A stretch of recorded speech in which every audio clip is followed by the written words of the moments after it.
تمام. احنا كده عملنا عمليه الربط. تمام. هنبدا بقى نعمل عمليه ايه؟ عمليه التوقيع. دي اللوحه اللي جايه لنا من تحت. تمام كده، اللي جايه المكتب الفني جايه عن طريق جزئين.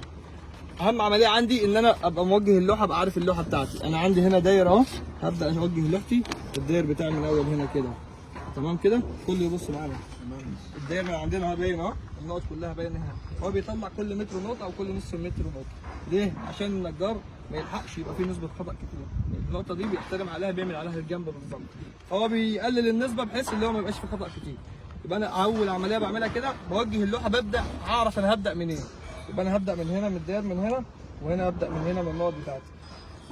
يعني لما اجي اوقع ممكن ندخل النقط، ممكن ندخلها ايه؟ يدوي زي ما احنا كنا بنكتب الثوابت كده، لكن احنا نزلنا ايه؟ نزلنا من الفلاش. فبنتاكد ان احنا معانا الفايل اهو اللي فيه 900 نقطه. تمام كده. هبدا افعل الفايل اللي انا هبدا اشتغل منه. تمام كده. عمليه التوقيع عشان نوقع بنخش على امر ايه؟ سيت اوت. بالظبط كده، سيت اوت اهو. ابدا اختار ايه؟ سيت اوت داتا. ابدا ساعتها بقى ابدا ابص في اللوحه اشوف هبدا منين. احنا بالنسبه لنا هنا اقرب حاجه لنا الداير من هنا ولا هنا. عادي اي رقم، شوف اي رقم عندك.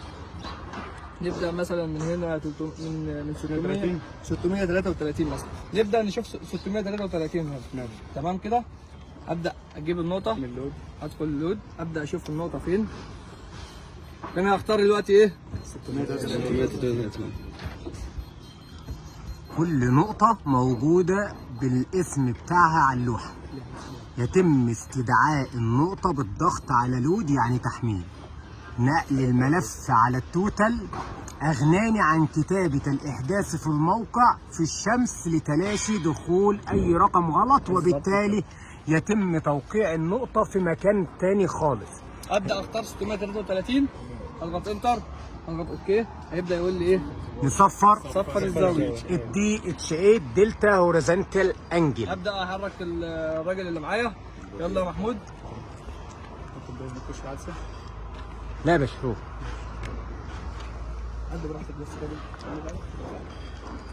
راجل رايح معايا بالبريزم، واستخدمنا المين البريزم للدقة.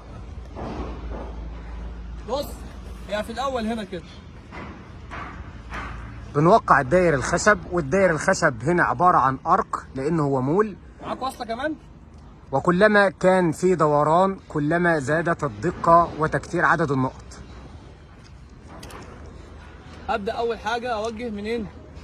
نشنكان بالظبط كده. ده اسمه توجيه مبدئي، يتم التوجيه مبدئيا من نشنكاه. شفت الخشبة دي؟ شيلها بس شوية كده، الأولانية دي شدها في أي جنب بس، أو ارفعها ماشي أي حاجة. طبعا دي حاجة إذا كان في حاجة بتعاكسني عند التوقيع، بس خلاص. يبقى معايا النجار المسلح أو أي حد من المساعدين بتاعه، نقدر إن احنا نشيل اللوح ده عشان نعرف نوقع. زي ما قلنا هندسه، اهم حاجه في الشغل كله انك تستفيد من كل نقطه بتعملها. يعني تبقى عارف انت بتوقع النقطه ليه، عشان النجار يبدا يشتغل منها.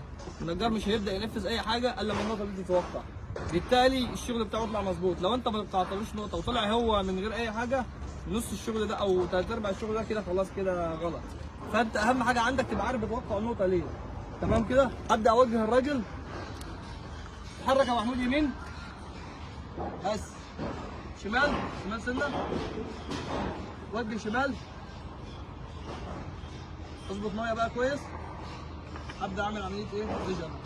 ابدا ارسل عليه. اتحرك سنه يمين. هنا جات لي ايه؟ جات لي 13 سم و3 مللي بالموجب. معناها ايه؟ معناها ان محمود محتاج يطلع عليها 13 سم، لان المسافه دلوقتي ناقصه، فمحتاج يجي عليا لانها بالموجب. اتفضل يا محمود 13 عليا. ابدا احركه تاني. اتحرك وجه شمال، اظبط ميه. ابدا اضغط ميجر. هنا برضو المسافه كام؟ سنتي و8 مللي. المسافه محتاجه يجي عليا برضو سنتي و8 مللي. تعال عليا سنتي يا محمود. ما زلنا باجراء عمليه التوقيع. المسافه طلعت بالموجب، فيجي ناحيه الجهاز، بالسالب يرجع ورا، والمساعد يكون واقف بالبريزم وظابط ميه، لان النقط اللي بتقع دي بالملي. سنت عليا كده، سنت عليا. بحاول بقدر الامكان النقطه ما يبقاش فيها نسبه خطا. العمليه اللي احنا بنعملها دي اسمها عمليه التوقيع. لازم عشان اعمل عمليه التوقيع اكون عامل عمليه الربط المساحي. عمليه الربط اللي عملناها اسمها ستيشن بوكسايت. كده معايا 5 مللي. نقدر نجيب ال 5 مللي او نكسرهم. نقدر نجيب ال 5 مللي نجيبهم بحيث ان احنا ما يبقاش معانا خطا. 5 مللي عليها محمود. 5 مللي؟ جاي على الطرف بالظبط صح؟ تمام. ابدا احط النقطه على الطرف كده، اقف عليها. اقف عليها فوق بقى كده، هو ده منفذ على النقط اللي انا موقعها له بالظبط كده. تعالى عليها صمت كده، هي على الطرف بالظبط بره كده. صمت عليا، صمت 4 مللي. صمت قدام؟ ايوه بس.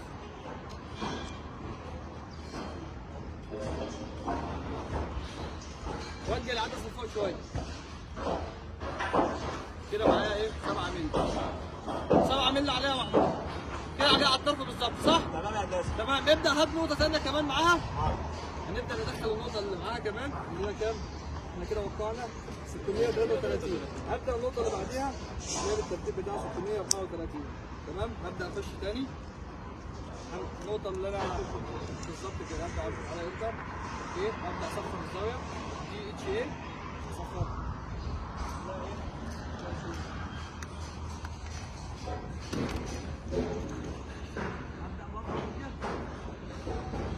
على طرف الجنب احط بالظبط كده.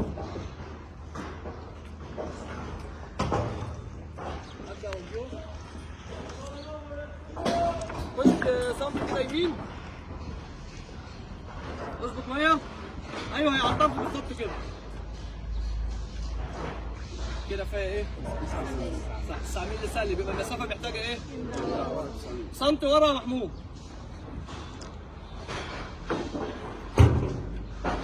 المسافه فيها دلوقتي 2 مللي كده. يعني 2 مللي ده اقرب خطا، فانا ابدا اقول له 2 مللي عليا وانزل، او ممكن اقول له 2 مللي عليا اهو. 2 مللي عليا وانزل يا محمود. يبقى كده عملنا عمليه التوقيع. تمام. معانا كده يعتبر السقف كله عباره عن توقيع. يبقى انت عشان شغلك يبقى مظبوط انت محتاج يعني مثلا كل نقطه توقعها تبقى نسبه الخطا اقل من 5 مللي، 2 مللي، 3 مللي، فبالتالي الشغل بتاعك يطلع مظبوط. لان النقطه انت بتوقعها له تحت هو يبدا ينفذها زي ما انت شايف كده. ممكن المهندس احمد يبين لنا برضه الجنب هنا، يبدا الجنب يطلع بيه كده.